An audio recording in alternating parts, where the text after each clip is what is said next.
सीखो गोदी मीडिया वालों, सीखो, अपने ही साथियों से सीख लो। दो ऐसे पत्रकारों के बारे में आज बताने जा रहा हूं जो कभी गोदी मीडिया में गिने जाते थे, अभी कुछ दिनों से, एक आध दिन पहले से ये लोग पत्रकारिता करने लगे हैं। पहले अंजना ओम कश्यप जी की बात कर लेते हैं। अंजना ओम कश्यप जी की नई नवेली एक रिपोर्ट आई है। इससे पहले वो राम मंदिर पे सवाल पूछ चुकी हैं, इससे पहले वो उन तमाम सवालों पे सवाल पूछ चुकी हैं जिसके लिए उनसे बोला जाता था। नीयत सच्ची हो तो पूरी कायनात आपके हक में खड़ी हो जाती है। ਮਾਨ ਸਰਕਾਰ ਨੇ ਨਹਿਰੀ ਪਾਣੀ ਦੀ ਸਮੱਸਿਆ ਨੂੰ ਨਜਿੱਠਣ ਵਾਸਤੇ ਬਹੁਤ ਵਧੀਆ ਕੰਮ ਕੀਤੇ ਆ। ਸਾਡੇ ਖੇਤਾਂ ਨੂੰ ਪਾਣੀ ਪੂਰਾ ਲੱਗਣ ਲੱਗ ਪਿਆ ਜੀ। माजा, मालवा, दुआबा और पुआध के इलाके दुआएं दे रहे हैं। ਮਾਨ ਸਰਕਾਰ ਦਾ ਬਹੁਤ-ਬਹੁਤ ਧੰਨਵਾਦ ਕਰਦੇ ਹਾਂ। ਐਸ ਜੂਨ ਜੁਲਾਈ ਜਦੋਂ ਝੋਨੇ ਦੀ ਫਸਲ ਹੋਊਗੀ ਇਹ 85% ਤੇ पहुंच जाएंगे। और जिसके लिए उन्हें सोशल मीडिया पे ट्रोल किया जाता था। अब वे सवाल पूछ रही हैं कि भाई साहब, जो नए नए हाईवेज बन रहे हैं उसमें जो गड्ढे हो जा रहे हैं, 100 दिन पूरा नहीं होता हाईवे के इनॉग्रेशन का, हाईवे में गड्ढे हो जाते हैं और लोग एक्सीडेंट से परेशान हैं, लोगों की जानें जा रही हैं, लोग परेशान हो रहे हैं। बारिश होती नहीं है कि भाई साहब हाईवे पर गड्ढे हो जाते हैं। और ये गड्ढे की इकोनॉमी अंजना ओम कश्यप ने खूब समझाई। सबसे ज्यादा गड्ढा पीड़ित अगर कोई शहर है तो वो है सपनों की नगरी मुंबई। मुंबई में करीबन 21,000 करोड़ रुपए खर्च किए गए।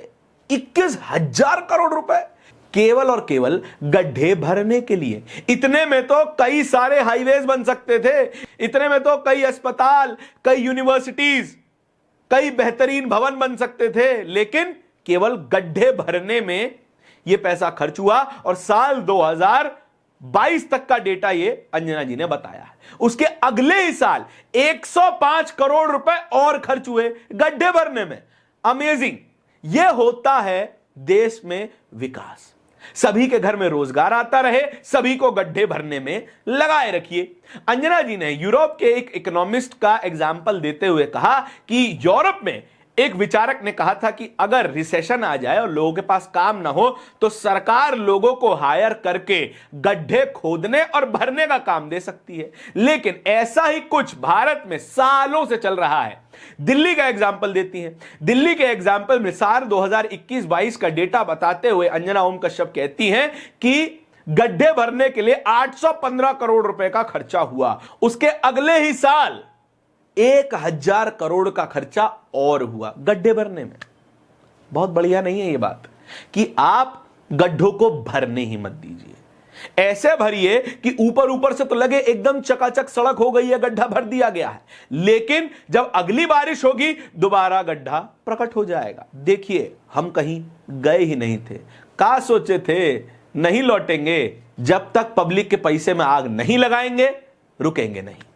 गड्ढे ऐसे ही होते हैं और गड्ढों को ऐसे बने रहने दिया जाता है।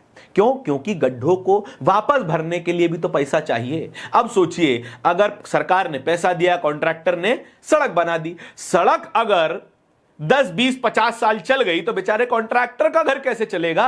एक बार पैसा आके खा लिया, मतलब कमा लिया, तो फिर बाकी भी तो आगे कमाना है ना जी। तो फिर गड्ढे छोड़े जाते हैं, घटिया माल इस्तेमाल किया जाता है, घटिया तरीके से काम किया जाता है और उसकी मॉनिटरिंग नहीं रखी जाती है। इसीलिए हर बारिश में आपको दिल्ली, मुंबई, कोलकाता, चेन्नई, इन तमाम महानगरों में आपको गड्ढे दिखाई देते हैं। महानगर छोड़ दीजिए, जो हाईवे 12,000 करोड़ की लागत से बना दिल्ली देहरादून हाईवे, उसमें तो अपने 80वें दिन में ही अपनी औकात दिखा दी। पहली बारिश हुई, पहली बारिश में ही इंसान को निगल जाने जितना बड़ा गड्ढा उसमें हो गया। भला हो उन लोगों का जिनकी गाड़ी का एक्सीडेंट उसमें हुआ और गनीमत रही कि वे बच गए, उन्हें कोई चोट नहीं लगी, हालांकि उनकी गाड़ी को क्षति पहुंची। लोगों ने वीडियो बनाया, बताया, वहां पर ट्रैफिक भी मैनेज किया कि यहां से मत जाइए, अपनी लेन चेंज कर लीजिए, यहां पर गड्ढा है।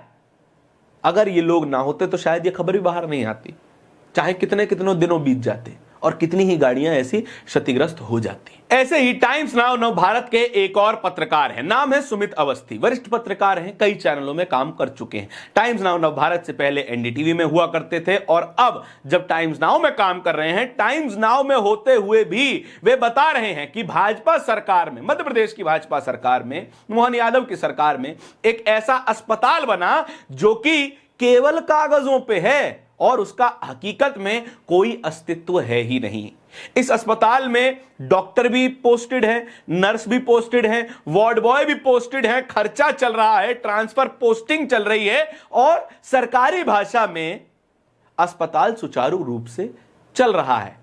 अलग अलग डॉक्टर भी बदले जाते हैं, लेकिन मरीज कहां आए, कहां गए, ओपीडी कहां है, ऑपरेशन थिएटर कहां है, लॉबी कहां है, इस बात की कोई जानकारी नहीं है, क्योंकि अस्पताल का कोई भवन ही नहीं है।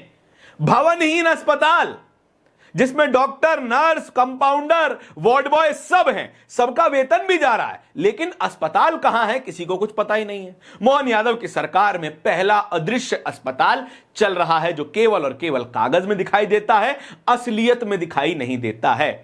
टाइम्स ऑफ इंडिया ने अपनी वेबसाइट पर यह खबर छापी और हिम्मत करते हुए सुमित अवस्थी ने टाइम्स नाउ नव भारत में यह खबर चलाई भी। इसीलिए हम कह रहे हैं, सीखो गोदी मीडिया वालों, सीखो, कम से कम इन दो से ही सीख लो, अपने यार दोस्तों से ही सीख लो कि पत्रकारिता की कैसे जाती है। आप एंकर हैं, आपको लाखों करोड़ लोग देखते हैं, समझते हैं, आप ओपिनियन क्रिएटर्स हैं। हम जैसे अदने लोग, छोटे लोग ओपिनियन क्रिएटर्स नहीं हैं। हम केवल खबर बता सकते हैं और जितनी हमारी क्षमता है उतने लोगों तक पहुंच सकते हैं। लेकिन अगर टीवी मीडिया अपना काम ढंग से करने लग जाए तो सरकारें लाइन पे आ जाएंगी और उन्हें देर भी नहीं लगेगी। इस पूरी खबर के बारे में आपके क्या विचार हैं, कमेंट सेक्शन में बताइएगा जरूर। इस तरह की और भी खबरों को देखते रहने के लिए बोलता हिंदुस्तान को सब्सक्राइब जरूर कीजिएगा। बहुत बहुत शुक्रिया।